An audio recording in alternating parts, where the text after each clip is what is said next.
नमस्कार सम्पूर्णमा म गजेन्द्र लिम्बू बुबु सिंगापुर पुलिस हाल गोर्खा गाइड ट्रेनिङ सेन्टरको सञ्चालक। आज म तपाईहरुलाई ब्रिटिश आर्मी तथा सिंगापुर पुलिस भर्तीको लागि आवश्यक मापदण्डहरूको बारेमा जानकारी गराउन गइरहेको छु। सर्वप्रथम उमेरको हक।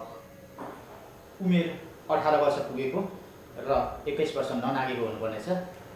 18 वर्षदेखि 21 वर्षसम्म भन्दै गर्दा यो चाहिँ भर्ती भिडेको सालको अंग्रेजी महिनाको डिसेम्बर 1 तारिखको दिन 18 वर्ष पुगेको र 21 वर्ष ननागेको हुनुपर्नेछ। शैक्षिक योग्यता एजुकेशनल क्वालिफिकेसन एससीई वा सो सरह पास भएको हुनुपर्नेछ।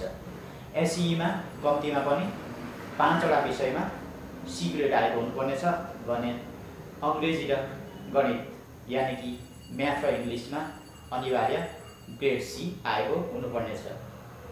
कम्पार्ट परीक्षालाई मान्यता दिइनेछ भने सीटीईबीडीबाट उत्तीर्ण विद्यार्थीलाई मान्यता दिइने छैन। शारीरिक आवश्यकताहरू उचाइ हाइट 158 सेन्टिमिटर, वेट हाइट अनुसारको वेट हुनुपर्नेछ जसको लागि बीएमआई आवश्यक छ। रेजिस्ट्रेसनको लागि बीएमआई 17 देखि 30 हो भने फेज 2 को लागि 18 देखि 28 सम्म। आँखामा ग्लास लागेको, कन्ट्याक्ट लेन्स लागेको र लेजर सर्जरी गरेको मान्यता दिइने छैन। दाँत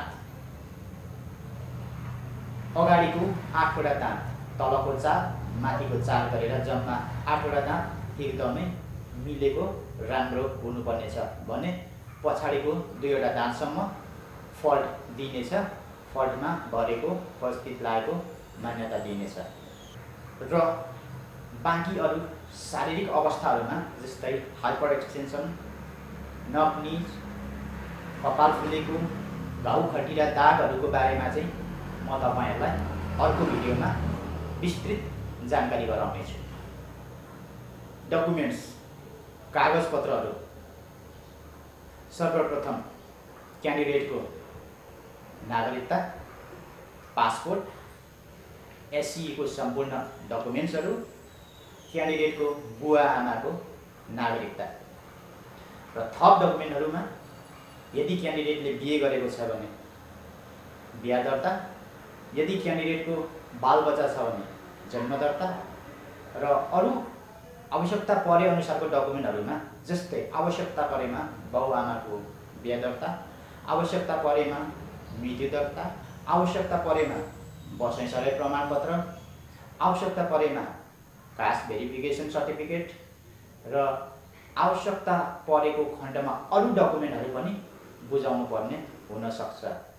बेसिक मापदण्डहरू यति नै छ र थप मापदण्डहरू बारे, थप आवश्यकताहरूको बारेमा चाहिँ अर्को म विशेष भिडियो अपलोड गर्नेछु। हस्त आजलाई यति नै।